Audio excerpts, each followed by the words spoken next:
Welcome to America's Heroes Group. And welcome back to America's Heroes Group. We have a roundtable partner with Chicago Regional Office of the Veterans Benefits Association. March is National Women's History Month and Disability Awareness Month. Today is Saturday, March 12th, ahead of myself, 2022. Our host is Cliff Kelley. I'm the co-host, Sean Claiborne, National Guard veteran. Our executive producer is Glenda Smith, and our digital media producer is Ivan Ortega of Scouts Honor Productions. And also, don't forget, right now we're on Facebook Live, so if you want to tune in to see what we look like, go to Facebook Live and tune in, leave comments, comment about the things we're talking about, ask your questions. And also, you can see us on YouTube and places like Zondra's TV, which is available on Roku, the Amazon app, Fire TV, also digital media platforms. Look for America's Heroes Group, search America's Heroes Group, and you will find us on Zondra TV, Facebook, and YouTube. And we have our guest today. He's a panelist, Gavin Armour. He's a 21-year U.S. Army veteran, currently with the IDVA Veteran Service Officer of the Illinois Veterans Homes in Chicago and Manteno. And Dennis Overton. He's got 10 years experience as a U.S. Army combat veteran and currently serves with IDVA, the Veteran Service Officer, and Claim Management Center. We're going to talk about getting benefits for veterans, the updates and what's available for veterans in the state of Illinois and possibly around the country. We want to find out, how do we help veterans, how do we get them connected to their benefits, and also what can we do to do a better job at making sure all the veterans get the benefits that they deserve. So Mr. Gavin, give us some information about what is new with veterans benefits, what do we need to know, and what do you have to talk to us about today? Thank you for having us on today. Well, the biggest thing to know about... We're having a hard time hearing you. You have your speakers here on your speakerphone on? I got the speakerphone on, but I think Donnis is on, and she may be... Oh, okay, yeah. So the biggest takeaway is that the Illinois Department of Veterans Affairs Services... Check your speakerphone button on your phone. Make sure it's on. Can you hear me now? That's much better. Okay, yeah, I had it on speaker. Okay.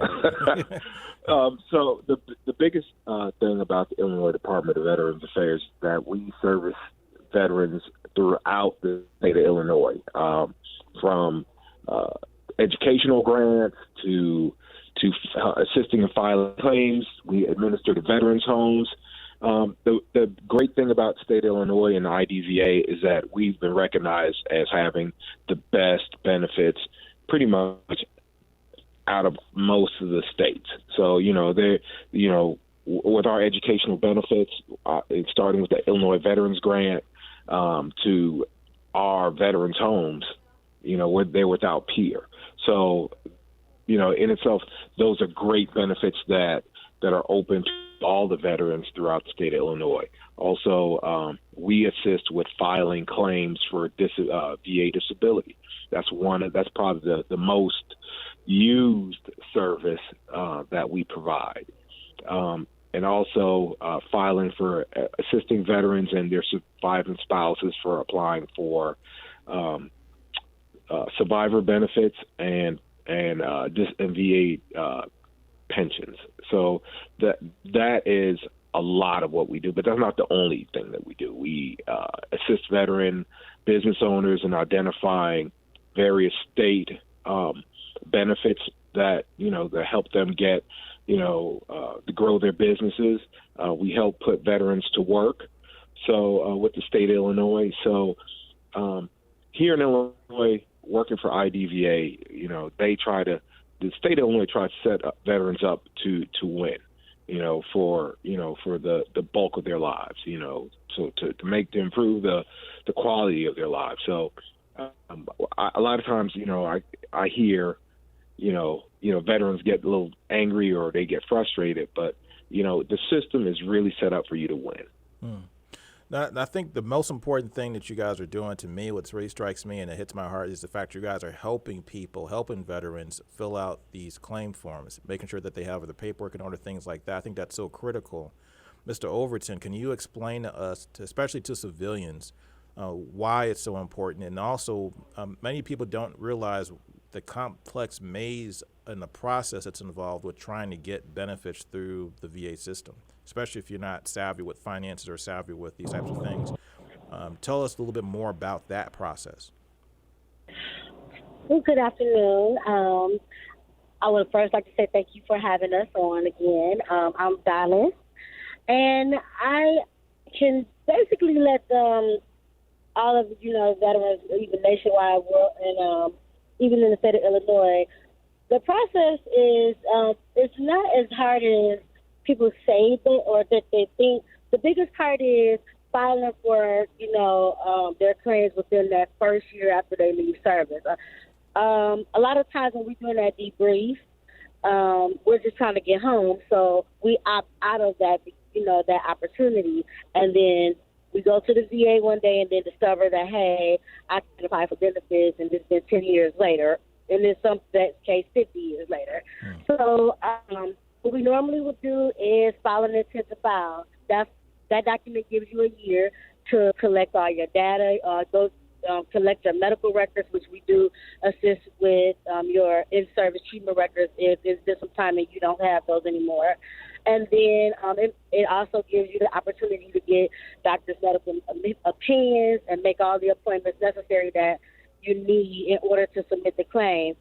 Once you're ready and you have your medical evidence, then you could either visit, one of us, or you could, visit your doctor. And we also assist with going through your medical records to see if you've been hurt while you were in service. That's something that you may have missed, or whatever the case may be. And then we will say, hey, you can file for this or try to file for this, even with presumptive conditions, which are conditions that you don't need medical evidence of. All you need is a diagnosis. Once that process happens, we go ahead, you say you have all your documentation together, we go ahead and file the claim. It usually takes now with the new process as of December 19th, it takes up to 120 days for the VA to come back and make a decision on said claim. If you are denied, what I do in my department is I will help you file the appropriate paperwork, either a supplemental claim, which is saying, hey, I have additional evidence, more evidence that is new and relevant to support my claim, or we can do a higher level review, which is I don't have any more evidence. I want someone else to look at my claim on a higher level, or, and those are the two steps that we suggest you do first before you go to the Board of Veteran Appeals, which is what we do in the Claim Management Center. If the veteran opts to go to the Board of Veteran Appeals, they will fill out either a 182, which is basically a notice of disagreement, and then we would, as the VSO, we would research the case, and then we represent our veterans in front of federal law judges and try to help them win their cases that way. So that's pretty much the process. So I'm going to put my glasses on because I mispronounced your name. I called you Dennis, and your name is Donnis Overton. So I'm yes. I can read this a little bit better. Okay, I have to go to time. So Donnis Overton, 10-year U.S. Army combat veteran and currently the IDVA Veteran Service Officer in the Claim Management Center of the Jesse Brown VA. So I really appreciate your time, and apologies once again for calling you Dennis. Mr. Overton, Donnis is your name. So also, Ms. Overton, tell us also, too, how do veterans receive your help? Is it sometimes a tenuous process? And also tell us, how do people feel after they've gotten their benefits? Express that to us so we can understand how important this is and what this means to a family. In hindsight, veterans can visit our website. They can visit their local VAs. They can also, we have vet homes like Gavin works at. We have approximately 73 different offices. We have 75 veteran service officers within the state of Illinois, and we have 35 different active offices that are currently open. So we're located in different places like all the veteran homes. We have sites like some of the vet centers that are located around the city of Chicago. I'm actually opening a new office, 1515 East 71st Street, as of April 1st. So to all the veterans on the south side that's in the city that are looking for assistance, I'll be opening that office for you guys if you need help. They can also visit their local regional. There's 2 regional offices, one in Chicago and then one up north at the Captain A level VA. Okay. Yep. Hey, I just want to touch on something, if you don't mind, Donnis. So Absolutely. I think just to kind of chime in on what does it actually mean for a family when the veteran in that family is awarded his benefits? So just if you put a dollar amount on it, it could mean either for a commission that Is that a plane flying over? rated at 10%. I'm sorry. Is that a plane? No, give it one that's second. not- Let the plane fly over. Let the plane, because this is important. I want people to understand and hear this. Okay. My phone is on mute, so that's not me. All right. So what we're talking about is monies that start flowing to your home. So if you take a veteran that's rated at 100%, that's roughly about between $40,000 to $45,000 that's flowing into that house every year, tax free, right? But then there are educational dollars that go to the children and spouse of that veteran. And so we're talking about MIA-POW scholarship. So that is that's a scholarship that's awarded to the spouse, to the children of that veteran. That's 120 credit hours that can be used at any state or public institution of higher learning, whether it's a VOTEC, whether it's city colleges, whether it's a 4-year institution. That's huge. That's the difference between climbing the ladder to the middle class, because we know education helps push people into the middle class. Mm-hmm. So, that money is huge. Healthcare, if you're rated at 100%, you qualify. The family members or the minor children and that spouse, they qualify for CHAMP VA. That's free healthcare for that family. And that's huge. That's huge. If they go from not having health care or having to pay out of pocket for health care, now they have, they got these cards and you're talking about, hey, good health care at any doctor. You can go anywhere. If you live here in the city of Chicago, you're not just going to some random clinic. You're going to Northwestern. Right, you're going to Christ Hospital. At that point, the sky's the limit for you. Like kids, if you have minor children between the ages of 10 to 18, and they're in elementary school through high school, the start of every year, you file for the Educational Opportunities Grant for your children, and that's $250 for each child in school. Right, so if you have 2 kids, that's $500. It's a lot of school supplies, right? That may be okay. Well, I'm gonna reach in my own pocket. I'm gonna buy school supplies, but this $500, I may get them a new laptop to do homework, right? Or I can buy some netbooks in case we got to go back to remote learning. So, or you need new headphones for all that stuff.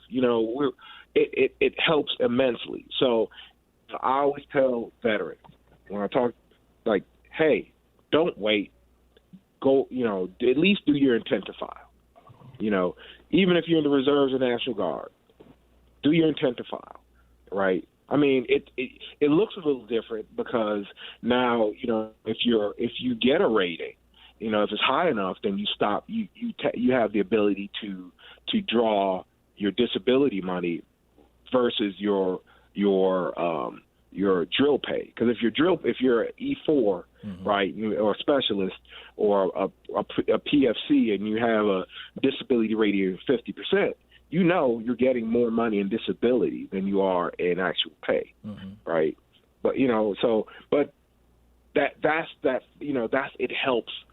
It's not really about the veteran. It's about what you're doing for your family at that point. Because nobody can give you really, the VA is acknowledging they can't give you back your health, but we're going to give you these things to help you make your life easier, help you be able to provide a better life for your wife, your children. And it's huge. Just alone the educational benefits are priceless.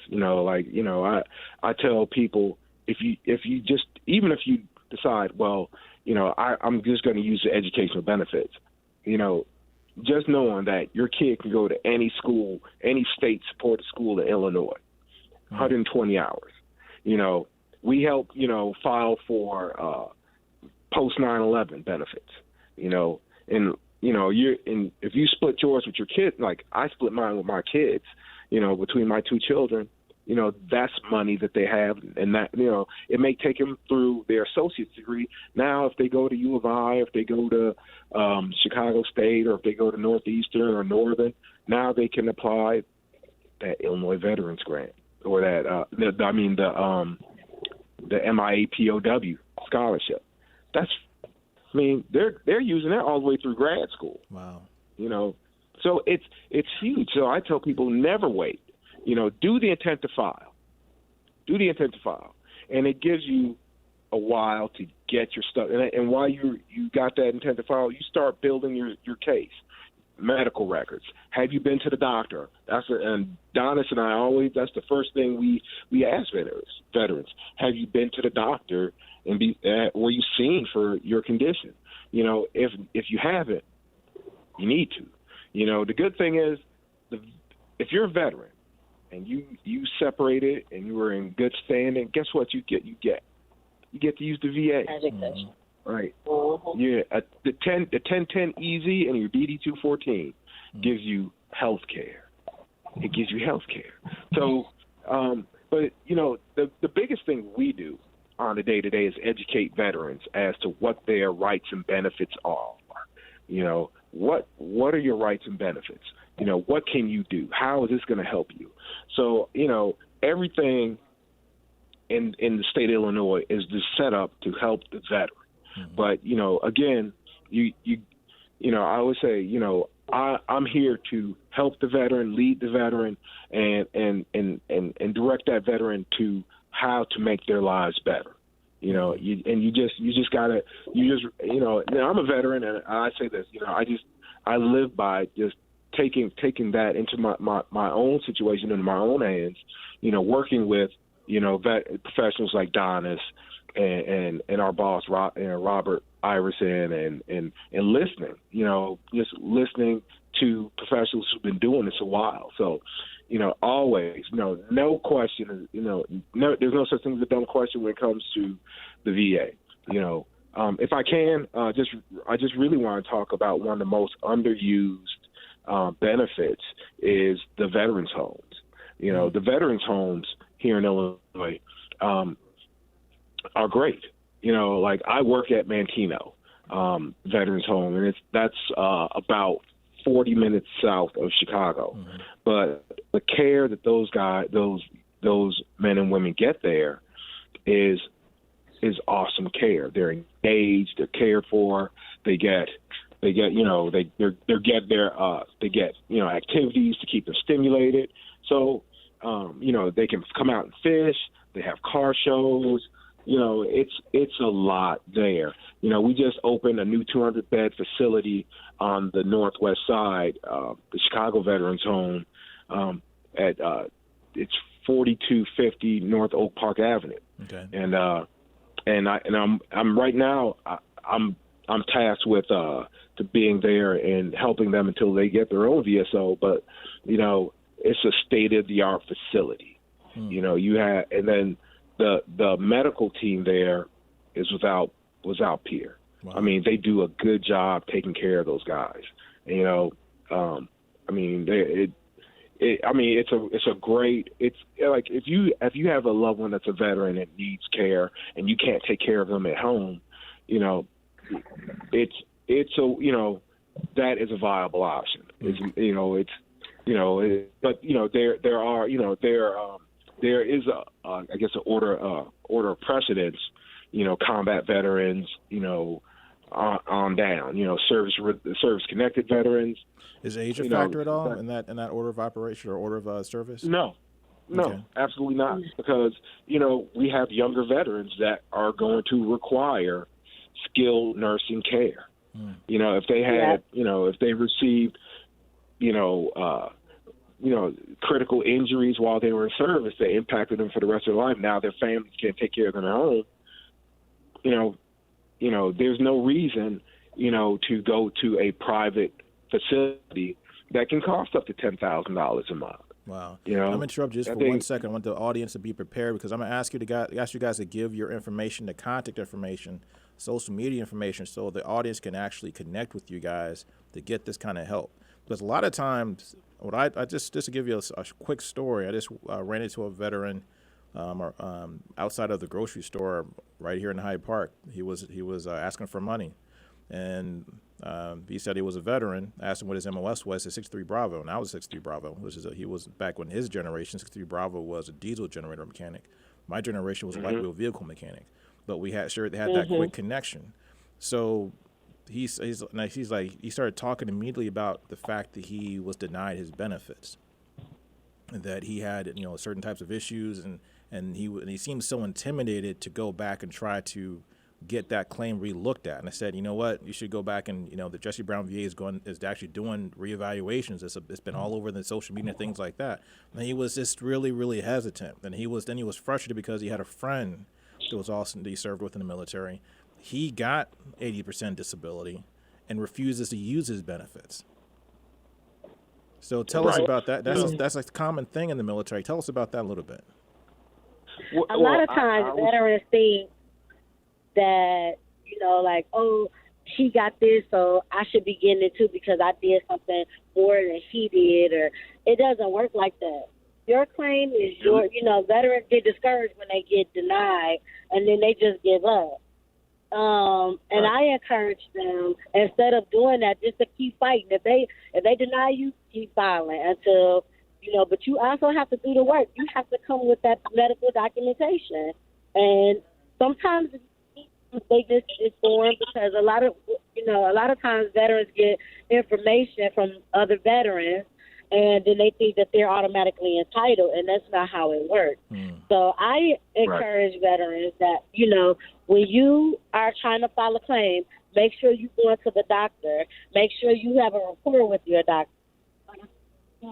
We lost you for a second, Donnis. Say that last part again. We lost you for just a second. I said it's important for veterans to go to the doctor, continuously, because you have to show what's called continuity of care. So the basic things when you're filing a claim, you need a diagnosis for a condition. You need a level of chronicity, and you need a nexus. Level of chronicity means how often do you go to the doctor? You don't got to go every day, but do you go often enough to show that you have a chronic condition?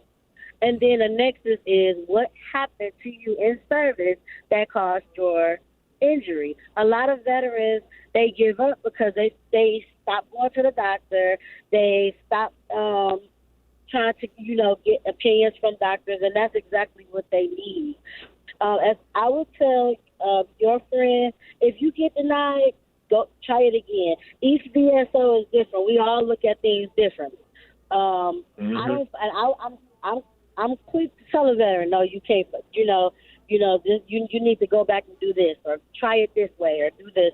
Also, they can get lay statements from their friends that are close to them, or they're, most of the veterans are married. A lot of veterans, I won't say most, but are married. Their spouses can be the determining factor whether they're service connected or not. The spouse can be?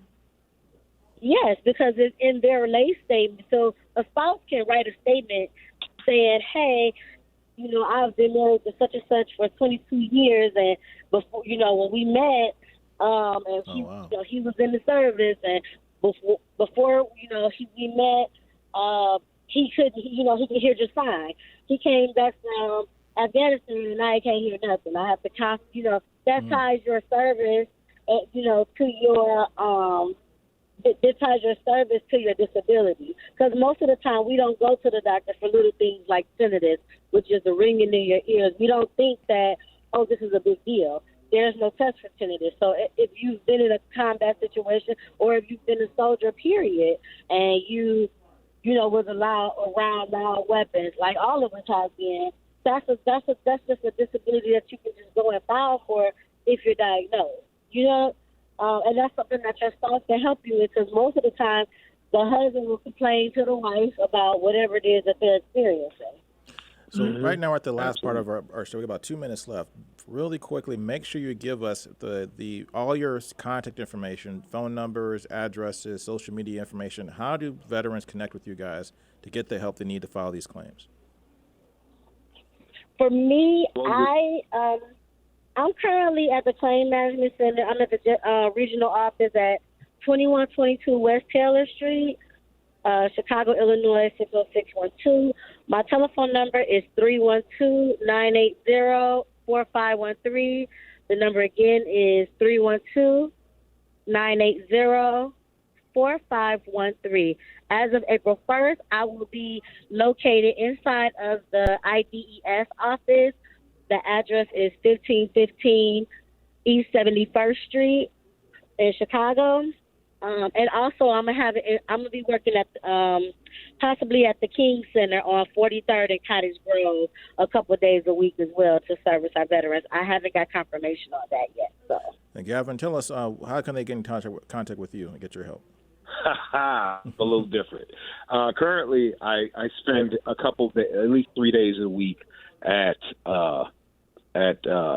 any like Chicago or Manteno. Okay. At the Chicago Veterans Home or the Manteno Veterans Home. And that can be a hike depending on, where the veterans live. But I also work in the Harvey IDES office. So if you call the Harvey IDES, the Harvey office of the IDVA, the telephone number is 708-225-8030. All All right. And just to get more information about the state of Illinois IDVA and the benefits that are available, please, I encourage all veterans to go to www.2.illinois.gov. All right, I appreciate that. /veterans. /veterans. We're going to put that on our social media too. Audience, go to americasheroesgroup.org and you will see, americashg.org, I'm sorry, and you will see this information and many more things that you can contact people with.